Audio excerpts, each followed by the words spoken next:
10 take it to 10.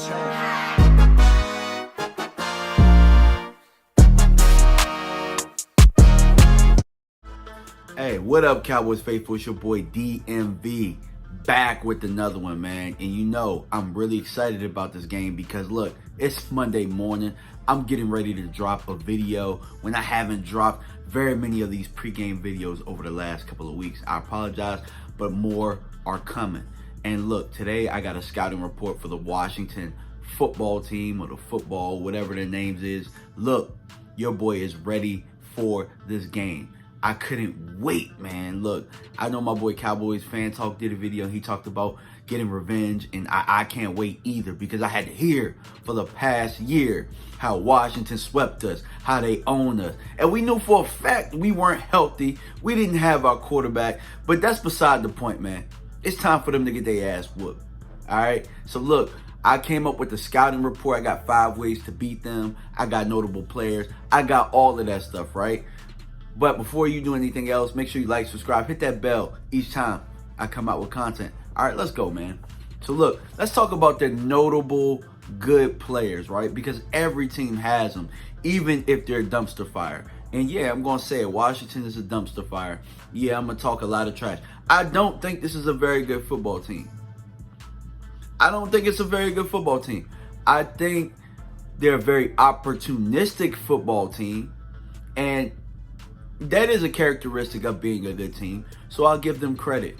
You know, the games that they're supposed to win, they win. And they've done that the last, 3 weeks. The Tampa game was a bit of a surprise, but, I think it's the last 3 weeks. But they've won 4 weeks in a row. The Tampa game was a surprise.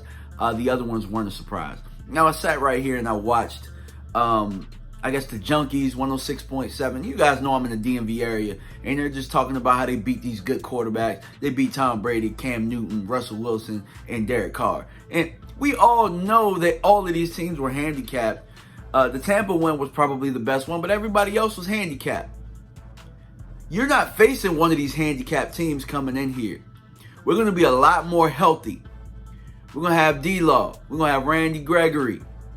We're going to have Amari, CD. We're going to have Dak. They're not going to be facing a depleted team that they faced last year. It's a little bit different this year. So pump y'all brakes. But let me get back to the notable good players. They got Jonathan Allen, who's from the DMV area, and I always salute him. I believe he went to Stonebridge High School, man. Hey, look, he's an animal. That's somebody that we definitely have to worry about. I think Jonathan Allen is the best player on the Washington team. I know a lot of people will say the next guy that I'm going to name, but Jonathan Allen definitely dominates at his position. He should be a Pro Bowler. Should be he should be an All-Pro. Every week I absolutely watch him. He's destroying game plans. You got a game plan for that guy. Like when you go into and you got your cards and all of that type of stuff, like offensive coordinators and defensive coordinators have. When you go to that drawing board on whenever the first day of practice is, or whenever the first day of game planning is, you got to put his name up on the board and say, okay, how do we neutralize him? Because you're not going to stop him. You just got to figure out a way to neutralize him. Same thing with this next guy, Terry McLaurin. Scary Terry is a very good receiver. Every week he makes plays. It doesn't matter who the quarterback is. His whole career, he's made plays. He runs excellent routes. He has very good hands. He's just a tough competitor, man. He's tough. I remember the first game we played him last year. He gave Trayvon Diggs a bit of a lesson. So, Trayvon's gotten a lot better since then. So, hey, why not get that revenge, Trayvon? But, hey, look, you better get you some rest this week, because Terry is as tough as they come. He's one of the tougher receivers in the league. And you won't really necessarily hear about it as much. I'm in the DMV area, so I hear it all the time. But Terry McLaurin is definitely a beast. Brandon Sherf, the guard for Washington, is a very good player. He's an all-pro type player, Pro Bowler, multiple Pro Bowler. He's a very good player. He's tough. He's Big Ten bred, and he's going to come to play late, And Washington, over the last couple of weeks, have established the running game. Brandon Sherf is definitely somebody you need to worry about. Actually, their O-line is not that bad as a unit. They're not a bad unit, and they're only getting better. So, I only say that, I think that they're a dumpster fire, don't get me wrong. But like I said, every team has their good spots, and the offensive line over there is growing a little bit. William Jackson on the defensive end, and this is where it stops. William Jackson is a pretty solid corner. I'm not going to say he's a world beater or anything like that, but, he's a Pro Bowler. I believe he made All-Pro last year. He might have made All-Pro. You guys can correct me if I'm wrong, but William Jackson is pretty solid. Like I said, every team has solid corners, but I don't think that he's anything that could, that is out of the norm. I'm not afraid of William Jackson, but I'm just acknowledging that he's a pretty solid player. And then they have some sneaky X factors that can make this game a little bit ugly, that can make this game a little tough. Number one, Cam Curl, the safety. Cam Curl can get really hot at times. He's a player that can find the football, that can find the play. So, you got to kind of worry about him. He's somebody that I have respect for him, as a player. I think that he's a really tough competitor, and I think he'll come to play. Number two is Taylor Heinecke. Taylor Heinecke, if you don't set the tone early, if you don't hit him, if you don't put a pad on him, if you're not in his face constantly, the guy will sit there and he will make plays. He'll make plays with his legs. He's tough, man. I mean, there are times where he can get a little bit frantic, but for the most part, I think that he's made the best out of the situation. And when he gets hot, he gets hot. He's kind of like Rex Grossman. Bad Taylor, good Taylor. That's the type of player he is. So, and the last sneaky good player is Antonio Gibson. Antonio Gibson gets going. He's a little bit tough to stop as well. And we know that from the last two meetings where we played Washington last year, Antonio Gibson killed us 2 times. So it's time for us to put his damn. It's time for us to put him in the dirt. All right, it's time for Antonio Gibson to fill a run. You know what I'm saying? It's time for him. I can't get out what I actually want to say, but it's time for us to shut Antonio Gibson down. All right, it's time. It's our time. And here are 5 ways to beat Washington. We got to isolate our receivers on their weak secondary. Their secondary is the weakness of their team. And how do we do that? We do that with motioning.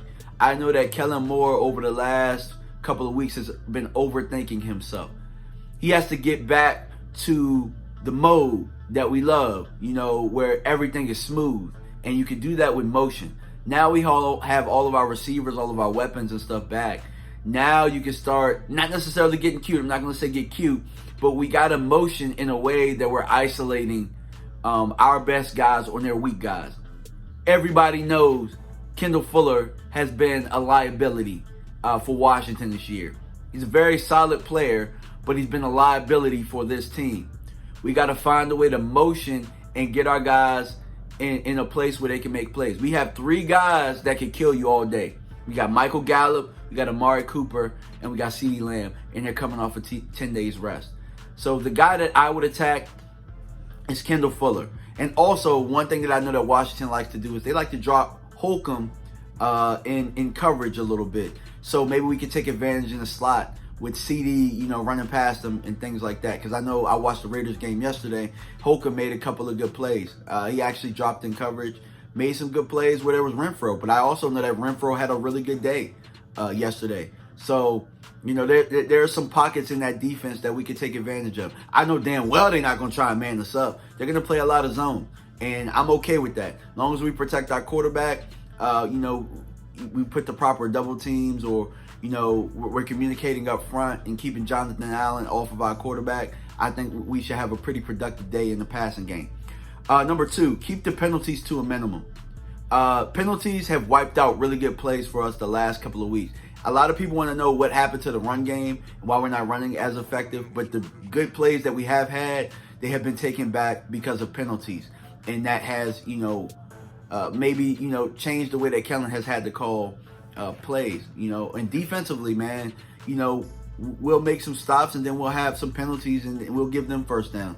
We have to keep the penalties to a minimum, because penalties and turnovers are the only way Washington stays in this game. And we've seen that, because they don't score a lot of points. They don't score a lot of points. So if we don't help them, we'll have a easier time in this game. And that leads me to my next point, which is turn on the gas, man. We have to score 7s opposed to 3s because Washington is not going to score a bunch of points. I think 28 points could win you this game. 28 points because Washington is going to get down. They can drive, sure. They can take up a lot of time, but they're just going to kick a whole bunch of 3s, man. It is what it is. Like, I know this team. I've been watching them every week. They're not going to score a bunch of touchdowns. They're probably their best day in the red zone probably since I have been watching was probably the Tampa Bay game. They played out of their mind in the red zone. But other than that, they blundered. Go back to the Green Bay game. They stunk in the red zone. They probably should have won that game. But good teams can score touchdowns in the red zone. And Dallas has to score 7s. Doesn't have to be huge plays. But when we get down there, we have to take advantage of our opportunities. Number 4, we got to win third downs, offensively and defensively. Washington, the last couple of weeks in their win streak has been, pretty good in third downs. They've been pretty good at managing the chains. We have to win first and second down and put them in third and long situations. Even though Taylor has been a little bit better the last couple of weeks at completing the third and long situations, I still would rather make them one-dimensional. I would like to take away the run game because when they run the ball well, Washington, they can control the clock, and that's what they want to do. They're not going to score a whole bunch of points. They want to make it a rough, ugly, tough game because that's the only way they can win. On third and shorts, Washington is going to run the football. We have to be able to stop the run. We have to discourage them from running the football. And I think that could be a big key to this game. Number 5, take advantage of opportunities. Like I said, there will be times that Taylor is just completely going to throw the ball to the other team. The Raiders had that yesterday, and they didn't take advantage of that late in that game. But Taylor has this mechanism where when he sees pressure in his face, he will throw the ball up for grabs. He's not the most accurate quarterback in the world, especially if you get him off his back foot. Now, that's a lot of guys, but that's definitely Taylor Heinecke. And he will throw the ball to you. So we got to find a way to get Micah Parsons and those boys in his face constantly and make it very uncomfortable. We also have to worry about his legs. But, we have to take advantage of the opportunities. And that also goes with field position because Washington wants to win a field position battle. Because like I said, they're a gritty, drown out the clock type team. So anything that you can do to take away their advantage, you can win the game. And I'm not going to say that anybody has came in and beat them easy, but I think that we're a bad matchup for them. And I think that if we get those turnovers and we score off of them, we can make this a very tough game because they can't score points, man. Washington does not score a lot of points. And that's pretty much what I got, man. Let me know what y'all think about the scouting report. Make sure you like, subscribe, hit that bell each time I come out with content. All right, guys. Peace.